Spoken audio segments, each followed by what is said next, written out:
In this video, I've got an absolutely amazing riff on an old fashioned. It's what I love to do, give you kind of inspiration about different sort of variants that you can make. This is a cherry cola old fashioned, and I'm not using cola.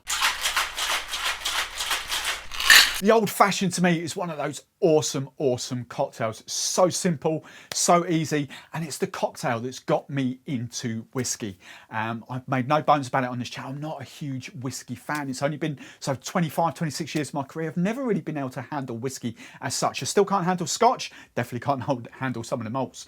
I can't handle Irish, but American and bourbon I've sort of got into. And Jack Daniels is kind of the big reason why. It's number 7 that got me starting, like normal Jack Daniels to most of you, but it's number 7 that kind of got me started on that journey. My palate kind of really kind of took to that. But then from there, it kind of got me onto the Gentleman Jack, onto the rye, into all these different other kind of bourbons as well. From there, obviously trying Bulleit and drinking Bulleit properly, Woodford's Reserve, Knob Creek, Blanton's. Oh, Blanton's is really good. But I think without that old-fashioned cocktail that I had 5 or 6 years ago now, I don't think I would have got into whiskey as well, because it's got an extra element of sweetness to it that kind of breaks down the whiskey a little bit. And I still can't handle, I'm still not a huge fan of neat whiskey, but though the old fashioned is. Now, this is a cherry cola old fashioned. What's coming up with these videos, I'm going to give you different flavour inspirations. So I'm going to show you how to make that cherry old fashioned, and just tasting notes on that. Whiskey forward, booze forward, the little subtle undercurrents of cherry coming through there, the Kola Bitters that follow that up, and the aromatic bitters, but the Kola Bitters, it does really taste like a boozy cherry cola. Some of you might want to add a little bit of sugar for this. You will see that in the recipe that I don't use sugar. That is my sweetener, it's just purely my sweetener. So I'm going to show you how to make that in a second. But what I want to know from this, I want to just a bit of research for me. Do you want me to do a Jack Daniels old fashioned off? Where we kind of compare old fashions made with normal Jack Daniels number 7 with Gentleman Jack with rye, and I might even get, if you really want to do it, if there's enough interest, then I'll get a bottle of single barrel in as well. One thing I love about old fashions as well is that they're so easy and quick to make. There's nothing really to them, so this is not going to be rocket science at all for you. But as I say, these videos are purely for inspiration of flavors more than they are to show you how to make the cocktail. So I'm going to dive in and show you exactly how to make it and kind of what ratios would work for you. I'll talk you through that.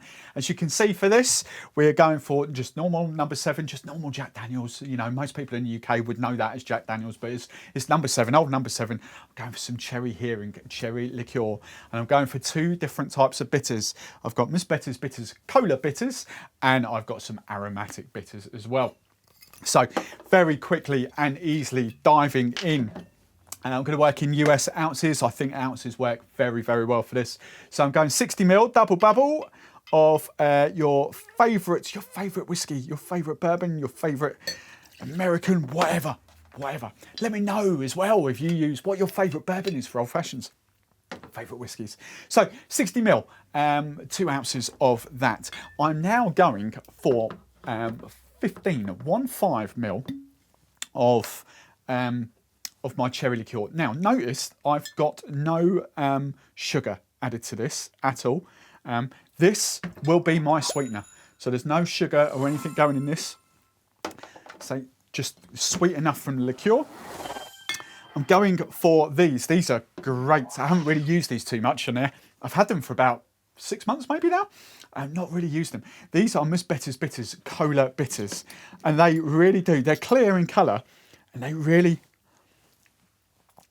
do taste like cola. So I'm going for about a third of a pipette in there of Kola Bitters. You get these other brands that do Kola Bitters as well. And then just to kind of bring those sort of flavours through, I'm going for aromatic bitters. You could use Angostura. It's not a problem at all. I just use Miss Betty's Bitters. I quite like them. So they're not quite as I don't want to say harsh, it's the wrong word. They're kind of more easygoing, these aromatic bitters, but really lovely. So the lid will come off, there we go. So again, I'm going for about a third of a pipette in there, just dash So that's your ingredients. Now, as I say, there's no extra sugar or anything going in there at all. So I'm just going to ice this up. About 4 cubes of ice, 4 big cubes of ice. And my general rule with old fashions, for me personally, other bartenders would tell you different, but for me personally, the time, it's not a set time about how long to stir. For me, it's the volume, the dilution. So I always like to double the amount of liquid in my old fashioned. So obviously that liquid's coming from the ice melting. So that's what I do. It takes about a minute or just over. So I'm just gonna kind of stir down. Right, now I've been stirring that for about a minute and a half. The ice is proper frozen. It's just come out of the freezer, and I've just added 2 more cubes of ice to it. That'll be perfect. Right, I'm going to serve this up. Really, really simple. The garnish is completely and utterly up to you. I've got an orange slice, and I'm going to go for one of my Amarena cherries as well. These are really, really nice. So Amarena cherries, if I can get one. There we go. Just pop that in there. And there we go. If you want to see more old-fashioned inspiration and more Jack Daniel's cocktails, then I'll stick a couple of videos right up there. So just click one of those and dive into one of those playlists as well. And as always, if you like me, if you love this channel, make sure you give this video a like, subscribe to the channel, and I will see you in my very next video.